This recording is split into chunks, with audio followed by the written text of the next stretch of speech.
Hello friends, welcome to toppers world. ഇന്നത്തെ നമ്മുടെ class 6ാം ക്ലാസ്സിലെ കേരള പാഠാവലിയിലെ ഫസ്റ്റ് യൂണിറ്റിലെ ഒരു ചാപ്റ്ററാണ്. കൊയക്കട്ട എന്നുള്ള ചാപ്റ്ററാണ്.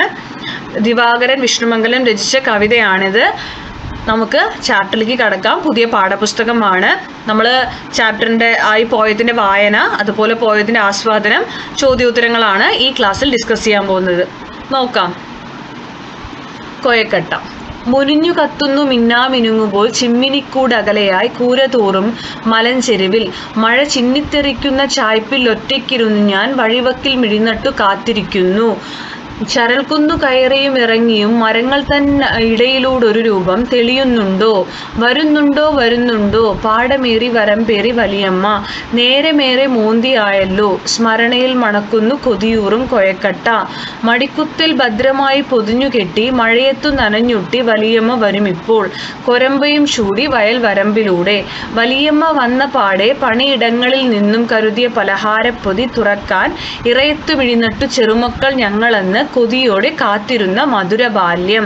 അപ്പോൾ ഇവിടെ ഈ നമ്മുടെ ഇദ്ദേഹത്തിൻ്റെ തന്നെ കുട്ടിക്കാലമായിരിക്കും ഇദ്ദേഹം ഇവിടെ ഓർക്കുന്നത്. അപ്പോൾ കുട്ടിക്കാലത്തിൻ്റെ ഒരു ഓർമ്മയാണ്. അപ്പോൾ കുട്ടിക്കാലത്ത് ഇദ്ദേഹം മലഞ്ചെരുവിൽ മഴ ചിന്നിച്ചെതറി തെറിക്കുന്ന ഒരു ചായ്പിൽ ഒറ്റയ്ക്ക് ഇരുന്നിട്ട് ആരെയോ ഇങ്ങനെ കാത്തിരിക്കുകയാണ് കേട്ടോ. വൈകുന്നേര സമയമാണ്. അപ്പോൾ അദ്ദേഹം കാത്തിരിക്കുന്നത് ആരെയാണെന്ന് ചോദിച്ചിട്ട് ഒരു വലിയമ്മയാണ്. വലിയമ്മ വരുന്നുണ്ടോ, പാടമേറി വരമ്പേറി വരുന്നുണ്ടോ നോക്കി ഇരിക്കുകയാണ്. സമയം മോന്തിയായി എന്ന് പറഞ്ഞു കഴിഞ്ഞാൽ സന്ധ്യാസമയമായി, എന്നിട്ടും എത്തിയിട്ടില്ല. വലിയമ്മ വരുന്നത് എന്താ വെയിറ്റ് ചെയ്യാൻ കാരണം എന്ന് ചോദിച്ചു കഴിഞ്ഞാൽ വലിയമ്മ ഭദ്രമായിട്ട് എന്ത് കൊണ്ടുവരും, പൊതിഞ്ഞു കെട്ടി കൊഴക്കട്ട കൊണ്ടുവരും. കൊയക്കട്ട എന്നിവിടെ പ്രാദേശികമായി ഉപയോഗിച്ചിരിക്കുന്ന പദമാണ്. അപ്പോൾ തലയിൽ മഴ പെയ്യുന്നുണ്ടെന്ന് പറഞ്ഞില്ലേ, അപ്പോൾ തലയിൽ കൊരമ്പയും ചൂടി വയൽ വരമ്പിലൂടെ, അതായത് ഓലക്കൂടെയൊക്കെ ചൂടിയിട്ടാണ് വരുന്നതെങ്കിലും അവർ നനഞ്ഞിട്ടുണ്ടാവും എന്ന് പറയുന്നുണ്ട്. വന്ന പാടെ ആ മടിക്കുതിൽ നിന്ന് പലഹാരപ്പൊതി തുറക്കാൻ വേണ്ടിയിട്ട് ഇവർ ചെറുമക്കളെല്ലാം കാത്തിരിക്കും. അങ്ങനെ കാത്തിരിക്കുന്ന ഒരു ബാല്യം, അതിനെ കവി മധുരബാല്യം എന്നാണ് ഇവിടെ വിശേഷിപ്പിക്കുന്നത്. അതിലുണ്ട് വാത്സല്യത്തിൻ പാൽനിലാവ്, ജന്മാന്തര സുഹൃതത്തിന് ഹരിതാപ നിറഞ്ഞ പാടം, അതിലുണ്ട് മണ്ണിനാഴം തൊടും താളം, വാനിനോളം പടരുന്ന തണൽ വൃക്ഷ കുളിർ പടർപ്പും, അതിലുണ്ട് പഴങ്കഥ പാട്ടുമൂളും നാട്ടിനീണം, കടങ്കഥ പൊരുൾ ജീവൽ പ്രപഞ്ച പാഠം. വലിയമ്മ കൊണ്ടുവരുന്ന കുഴക്കട്ടയിൽ കേവലം ഒരു ഭക്ഷണ സാധനം മാത്രമല്ല, അതിൽ ഇത്രയും കാര്യങ്ങൾ അടങ്ങിയിട്ടുണ്ട് കേട്ടോ. നമുക്കത് ആസ്വാദനത്തിൽ ഡിസ്കസ് ചെയ്യാം. പനി വന്നാൽ നെറ്റി തൊട്ട് നനവാർന്ന ശീല വെച്ചു തണുപ്പിക്കും, കരസ്പർശ കുളിരുമുണ്ട്, മുറിവേറ്റ അലിലപ്പച്ച പിഴിഞ്ഞിറ്റിച്ചതിൻ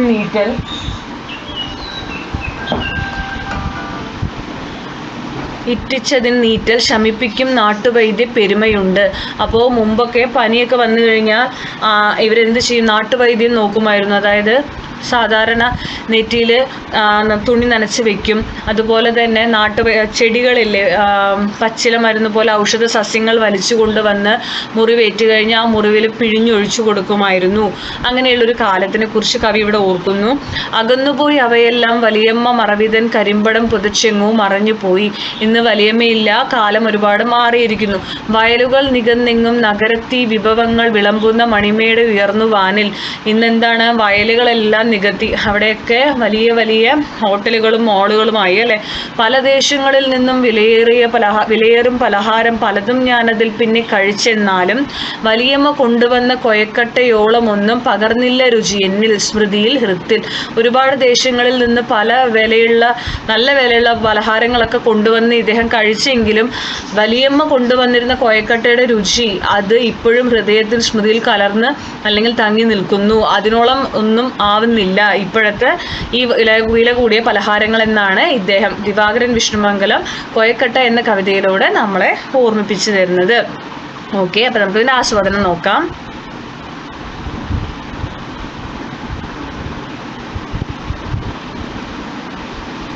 ദിവാകരൻ വിഷ്ണുമംഗലം രചിച്ച കൊയക്കട്ട എന്ന കവിത ഒരു ഭക്ഷണത്തിന്റെ രുചിയോർമ്മയെ കുറിച്ചുള്ളതാണ്. വിശപ്പ് അടക്കാൻ ഉള്ളതാണ് ഭക്ഷണം. കൊയക്കട്ടയെ പറ്റി പറഞ്ഞു തുടങ്ങി അത് കൊണ്ടുവന്നു തന്ന വലിയമ്മയെ പറ്റിയുള്ള കവിതയായി വികസിക്കുന്ന ഒരു കവിതയാണിത്. കൊഴക്കട്ട എന്ന പദമല്ല, പ്രാദേശികമായി ഉച്ചരിക്കുന്ന കൊയക്കട്ട എന്ന പദമാണ് ഇവിടെ ഉപയോഗിച്ചിട്ടുള്ളത്. കഴിക്കുന്ന ഭക്ഷണത്തിന് പിന്നിൽ അവ ഉണ്ടാക്കിയ മനുഷ്യരെയും ഓർമ്മിപ്പിക്കുന്ന കവിതയാണിത്. വലിയമ്മയും വലിയമ്മ ജീവിച്ച നാട്ടു സംസ്കൃതിയിലേക്കും കവി കവിത നമ്മളെ കൊണ്ടുപോകുന്നു. മൂവന്തി നേരത്ത് വീടിന്റെ ചായ്പിൽ ഒരു ചിമ്മിനി വിളക്കും കത്തിച്ചു വെച്ച് ആരുടെയോ വരവും കാത്തിരിക്കുകയാണ് കുട്ടി. പുറത്ത് മഴ പെയ്യുന്നുണ്ട്. അത് ചായ്പിലേക്ക് ചിന്നിത്തെറിക്കുന്നു. ദൂരെ കാണുന്ന മലഞ്ചെരുവിലെ കൂരകളിൽ ചിമ്മിനിക്കൂടുകൾ മിന്നാമിനുങ്ങുപോലെ കത്തുന്നു. പ്രാദേശികമായി ഉപയോഗിക്കുന്ന പദമാണ് ചിമ്മിനിക്കൂട്. അപ്പോൾ ഇതാണ് ആദ്യത്തെ വരികളിലുള്ളത്. എന്താ പറയുന്നതെന്ന് വെച്ച് കഴിഞ്ഞാൽ, കൊഴക്കട്ട എന്ന് പറയുന്നത് കേവലം വിശപ്പ് അടക്കാൻ മാത്രമുള്ള ഭക്ഷണമല്ല. ഇവിടെ അത് സ്നേഹത്തിൻ്റെയും അതുപോലെ തന്നെ നാട്ടു സംസ്കൃതിയുടെയും ഒക്കെ പ്രതീകമായിട്ടാണ് ഇവിടെ പറയുന്നത്. അപ്പോൾ ഞാൻ നേരത്തെ പറഞ്ഞ പോലെ വലിയമ്മ ജീവിച്ച നാട്ടു സംസ്കൃതിയിലേക്ക് കവി നമ്മളെ കൊണ്ടുപോവാണ്. കേവലം കൊഴക്കട്ടയെക്കുറിച്ചിട്ടുള്ള ഒരു കവിത മാത്രമല്ല ഇത്. അപ്പോൾ വീടിൻ്റെ ചായ്പിൽ ഒരു ചിമ്മിനി വിളക്കും കത്തിച്ച് ആരുടെയോ വരവും കാത്തൊരു കുട്ടി ഇരിക്കുന്നുണ്ട്. പുറത്ത് മഴ പെയ്യുന്നുണ്ട്. മഴ പെയ്യുന്നത് ചായ്പിലേക്ക് തെറിക്കുന്നുണ്ട്. അപ്പോൾ ദൂരെ മലഞ്ചെരുവിലെ കൂരകളിലെല്ലാം ചിമ്മിനി കൂടുകൾ മിന്നാമിനുങ്ങ് പോലെ കത്തുന്നു പറഞ്ഞാൽ വടക്കേ മലബാറിൽ ഉപയോഗിക്കുന്ന മണ്ണെണ്ണ വിളക്കിനെ തന്നെയാണ് ഈ ചിമ്മിനി കൂടുകൾ. ആ ചിമ്മിനിക്കൂട് എന്നുള്ള പദം മണ്ണെണ്ണ വിളക്ക് തന്നെ, മണ്ണെണ്ണ ഉപയോഗിച്ച് കത്തിക്കുന്ന വിളക്ക് തന്നെയാണ് കേട്ടോ. അടുത്തത് നോക്കാം. വലിയമ്മയുടെ വരവും കാത്താണ് കുട്ടിയിരിക്കുന്നത്. പാടവും വരമ്പും കടന്ന് അന്തിനേരത്ത് വലിയമ്മ വരുന്നുണ്ടോ എന്ന് നോക്കിയിരിക്കുകയാണ്. വലിയമ്മ വരുമ്പോൾ കൊയക്കട്ട കൊണ്ടുവരും. കൊയക്കട്ട മടിക്കുത്തിൽ പൊതിഞ്ഞു കെട്ടി മഴ നനഞ്ഞു വരുന്ന വലിയമ്മയുടെ ചിത്രം കവി ഇവിടെ ഓർക്കുന്നു. മഴ നനയാതെ ഇരിക്കാൻ ഓലക്കുടയും ചൂടിയാണ് വരാറെങ്കിലും അവർ നനഞ്ഞൊട്ടിയിരിക്കും. വലിയമ്മ വന്ന ഉടനെ ഫുൾ സ്റ്റോപ്പ് ഉണ്ട് കേട്ടോ. വലിയമ്മ വന്ന ഉടനെ മടിക്കുത്തിൽ പൊതി അഴിക്കാൻ ആയി കുട്ടികൾ കാത്തു നിൽക്കും. മധുരബാല്യം എന്നാണ് കവി ഇതിനെ വിശേഷിപ്പിക്കുന്നത്. വലിയമ്മയുടെ പലഹാരത്തിന് അവരുടെ സ്നേഹവും കലർന്നിരിക്കുന്നു. പലഹാരത്തിൽ നിന്നാണ് കേട്ടോ കലർന്നിരിക്കുന്നു. അവരുടെ വാത്സല്യത്തിൻ്റെ പാൽ നിലാവ്, വാത്സല്യത്തിൻ്റെ പാൽ നിലാവ് അതിൽ അലിഞ്ഞിട്ടുണ്ട്. ഹരിതാപമായ പാടത്തിൻ്റെ പച്ചപ്പിനെ കുറിച്ചും പറയുന്നുണ്ട്. പാടത്തുണ്ടായ അരിയാണ് മതി കേട്ടോ. അരി പൊടിച്ചുണ്ടാക്കിയതാണ്. മണ്ണിൽ ആഴത്തിലിറങ്ങിയാണ് നെൽച്ചെടി വിളയുന്നത്. പച്ചപ്പും തണലും കുളിരുമുള്ള പ്രകൃതിയുടെ സമ്മാനമാണ് ഭക്ഷണം. വലിയമ്മയെ പോലുള്ളവർ പാടുന്ന വടക്കൻ പാട്ടുകളും നാടൻ പാട്ടുകളും കടങ്കഥകളും എല്ലാം ഈ ഒരു കൊയക്കട്ടയുടെ രുചിയിൽ അലിഞ്ഞു ചേർന്നിട്ടുണ്ട്. ജൈവ വൈവിധ്യം നിറഞ്ഞ ഈ പ്രപഞ്ചം എന്താണെന്ന് മനസ്സിലാക്കി തരുന്ന ജീവിതപാഠം ഇവിടെ നമുക്ക് കാണാൻ കഴിയുന്നു. കൊയക്കട്ട എന്ന ഭക്ഷണം നാട്ടു സംസ്കാരത്തെക്കുറിച്ച് നമ്മെ ബോധവാന്മാരാക്കുന്നു. പനി വന്നാൽ തുണി നനച്ച് നെറ്റിയിലിട്ട് തണുപ്പിക്കുന്നു. മുറിവ് പറ്റിയാൽ ഔഷധ ഗുണമുള്ള ഇലകൾ ചതച്ച് നീരെടുത്ത് മുറിവിൽ ഇട്ട് തരുന്നു. നാട്ടുവൈദ്യത്തിന്റെ പെരുമയാണ് ഇവിടെ കവി ഓർമ്മിപ്പിക്കുന്നത്. ആ കാലമെല്ലാം കഴിഞ്ഞുപോയി. ആ കാലം അവസാനിച്ചിരിക്കുന്നു. വലിയമ്മ ഇന്നില്ല. വയലുകൾ എല്ലാം നികത്തപ്പെട്ടിരിക്കുന്നു. വയലിൻ്റെ സ്ഥാനത്ത് കൂറ്റൻ കെട്ടിടങ്ങളായി. നമ്മളതിൽ പറഞ്ഞില്ലേ, വലിയ വലിയ മോളുകളും ഹോട്ടലുകളുമായി. അതിനെയാണ് കെട്ടിടങ്ങളായി എന്ന് ഒറ്റ വാക്കിൽ പറയുന്നത്. പല നാടുകളിൽ നിന്നുള്ള വിലപിടിപ്പുള്ള പലഹാരങ്ങളും കഴിച്ചു. എന്നാൽ അതിനൊന്നും വലിയമ്മയുടെ കൊയക്കട്ടയുടെ സ്വാദില്ല എന്ന് കവി തിരിച്ചറിയുകയാണ്. കൊയക്കട്ടയുടെ രുചി നാവിൽ മാത്രമല്ല, ഓർമ്മയിലും ഹൃദയത്തിലും അവശേഷിക്കുന്ന രുചിയാണ്. കൃത്രിമ രുചികൾ പ്രകൃതിയുടെ സ്വാഭാവിക രുചികൾക്ക് പകരമാവുന്നില്ല. കഴിക്കുന്ന ഭക്ഷണം നമ്മുടെ മനസംസ്കാരത്തിൻ്റെ കൂടെ ഭാഗമാവണം. കേവലം ശരീരത്തിന് വേണ്ടി മാത്രമുള്ളത് ആവരുത്.